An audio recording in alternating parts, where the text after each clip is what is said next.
નમસ્કાર મિત્રો, તમારું હાર્દિક સ્વાગત છે અમારા જેરી એજ્યુકેશન ગુજરાતી ચેનલ પર. વિડિયો શરૂ કરતા પહેલા વિડિયો ગમે તો લાઇક જરૂર કરો, તમારા મિત્રો સાથે શેર કરો અને અમારા ચેનલને સબસ્ક્રાઇબ કરીને બેલ આઇકન દબાવવાનું ભૂલશો નહીં, જેથી દરેક નવી વિડિયોની નોટિફિકેશન તમને સૌથી પહેલા મળે. ચાલો મિત્રો, હવે આજનો મહત્વપૂર્ણ ટોપિક શરૂ કરીએ. નમસ્કાર. આલ્બર્ટ બાંદુરાના સામાજિક અધ્યયન સિદ્ધાંતને એકદમ સહેલી ભાષામાં સમજીશું. તો ચાલો જરા પણ સમય બગાડ્યા વગર સીધા જ મુદ્દા પર આવીએ. તો આપણે આજે શું જોવાના છીએ? ચાલો એક નજર નાખીએ. આપણે સિદ્ધાંતની એકદમ શરૂઆતથી માંડીને એના પ્રખ્યાત પ્રયોગ અને સૌથી અગત્યનું વર્ગખંડમાં એનો ઉપયોગ કેવી રીતે કરવો એ બધું જ જોઈશું. આનાથી પરીક્ષાની તૈયારી એકદમ પાક્કી થઈ જશે. સારું, તો ચાલો શરૂ કરીએ આપણા પહેલા વિભાગથી, જોઈને શીખવું. આ નામ જ બધું કહી દે છે, નહીં? આ સિદ્ધાંતનો એકદમ મૂળ વિચાર એ છે કે આપણે આપણી આસપાસના લોકોને જોઈને જ કેટલી બધી વસ્તુઓ શીખી જઈએ છીએ. ક્યારે એવો વિચાર આવ્યો છે કે નાના બાળકો એવી બધી વસ્તુઓ ક્યાંથી શીખી લે છે જે આપણે તેમને ક્યારેય બેસાડીને શીખવી જ નથી? જેમ કે પપ્પાની જેમ ચાલવું કે પછી મમ્મીની જેમ બોલવાનો પ્રયત્ન કરવો. બસ આ જ પ્રશ્નમાંથી બાંદુરાના આખા સિદ્ધાંતનો જન્મ થયો. અને આનો જવાબ ખરેખર તો બહુ જ સીધો સાદો છે. આપણે ખાલી જાતે કરીને જ નથી શીખતા, પણ બીજા શું કરે છે એ જોઈને પણ શીખીએ છીએ. બસ આ જ છે સામાજિક અધ્યયન સિદ્ધાંતનો મૂળભૂત સાર. હવે આ સિદ્ધાંતને ખાલી શબ્દોમાં સમજવાને બદલે ચાલો એના સૌથી પ્રખ્યાત પ્રયોગ વિશે વાત કરીએ. આ એ પ્રયોગ છે જેણે આ વિચારને સાબિત કરીને બતાવ્યો. આ છે બોબો ડોલની વાર્તા. તો આ પ્રયોગમાં શું થયું એને 4 સહેલા ભાગમાં સમજીએ. પહેલું, સેટઅપ. કેટલાક બાળકોને એક રૂમમાં બેસાડ્યા જ્યાં એક મોટા વ્યક્તિ રમકડાથી રમી રહ્યા હતા. બીજું, ક્રિયા. હવે પેલા મોટા વ્યક્તિએ શું કર્યું? એમણે બોબો ડોલ નામની એક ઢીંગલીને મારવાનું, લાતો મારવાનું ને એના પર બૂમો પાડવાનું શરૂ કર્યું. એકદમ આક્રમક વર્તન. ત્રીજું, પરીક્ષણ. પછી એ બાળકોને રમકડા સાથે રૂમમાં એકલા મૂકી દેવામાં આવ્યા. અને ચોથું અને સૌથી મહત્વનું, પરિણામ. ખબર છે શું થયું? જે બાળકોએ પેલું આક્રમક વર્તન જોયું હતું એમણે પણ બરાબર એ જ રીતે બોબો ડોલ પર હુમલો કરવાનું શરૂ કરી દીધું. આ પરિણામ ખરેખર બધા માટે એકદમ ચોંકાવનારું હતું. આ બોબો ડોલનો પ્રયોગ જ આપણને આ સિદ્ધાંતના 3 સૌથી મુખ્ય વિચારો સુધી લઈ જાય છે. તો ચાલો હવે એ 3 મુખ્ય વિચારો કયા છે એ જોઈએ.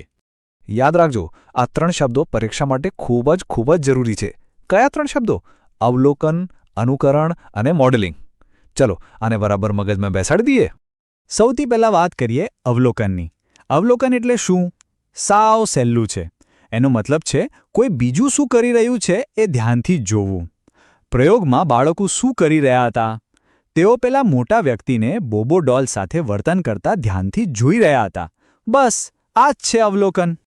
ઓકે, તો હવે અનુકરણ. અનુકરણ એટલે જે જોયું એની નકલ કરવી, એની કોપી કરવી. જેમ બાળકોએ પેલા મોટા વ્યક્તિને જોઈને બોબો ડોલને મારવાનું શરૂ કર્યું હતું. આ ક્રિયા એટલે અનુકરણ. અને છેલ્લો અને સૌથી વ્યાપક શબ્દ છે મોડેલિંગ. જુઓ, મોડેલિંગ એટલે અવલોકન અને અનુકરણની આખી પ્રક્રિયા. જ્યારે આપણે કોઈને જોઈને કંઈક શીખીએ અને એના કારણે આપણા વર્તનમાં કોઈ ફેરફાર આવે તો એને કહેવાય મોડેલિંગ. ટૂંકમાં કહીએ તો કોઈકના ઉદાહરણ પરથી શીખવું. તો હવે સવાલ એ થાય કે આ જોઈને શીખવું આટલું બધું પાવરફુલ કેમ છે? જે રીતે આપણે સ્કૂલમાં શીખીએ છીએ એના કરતાં આ અલગ કેવી રીતે છે? જુઓ, શીખવાના 2 રસ્તા છે. એક છે સૂચનાથી શીખવું, મતલબ કે કોઈ આપણને શીખવાડે, જે ક્યારેક ધીમું અને મહેનતવાળું કામ હોઈ શકે છે. અને બીજો રસ્તો છે અવલોકનથી શીખવું, જે બહુ જ ઝડપી છે. આપણે સામેવાળાને જોઈને જ જટિલમાં જટિલ કૌશલ્ય પણ શીખી શકીએ છીએ. અને આ જ સામાજિક અધ્યયનની ખરી તાકાત છે. ચાલો હવે સૌથી કામની વાત પર આવીએ, ખાસ કરીને જે લોકો શિક્ષક બનવાની તૈયારી કરી રહ્યા છે એમના માટે.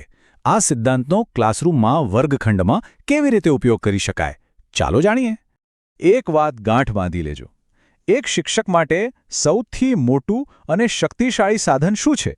એ છે શિક્ષકનું પોતાનું વર્તન. કેમ? કારણ કે વિદ્યાર્થીઓ સતત પોતાના શિક્ષકને જોઈ રહ્યા હોય છે અને એમનામાંથી શીખી રહ્યા હોય છે. તો વર્ગમાં શું કરી શકાય? અહીં કેટલીક કામની ટિપ્સ છે. પહેલું, પોતે જ દયા અને જિજ્ઞાસા જેવા સારા ગુણોનું ઉદાહરણ બનો. એક પોઝિટિવ રોલ મોડેલ બનો. બીજું, કોઈ સ્કિલ શીખવવી હોય તો બીજા હોશિયાર વિદ્યાર્થીઓ પાસે ડેમો કરાવો. અને હા, ક્લાસનું વાતાવરણ એવું બનાવો જ્યાં બધા એકબીજાને મદદ કરે અને જ્યારે કોઈ વિદ્યાર્થી સારું વર્તન કરે તો એની પ્રશંસા કરવાનું ચૂકશો નહીં. સારો, ચાલો હવે આખા વિષયને ફટાફટ રિવાઇઝ કરી લઈએ.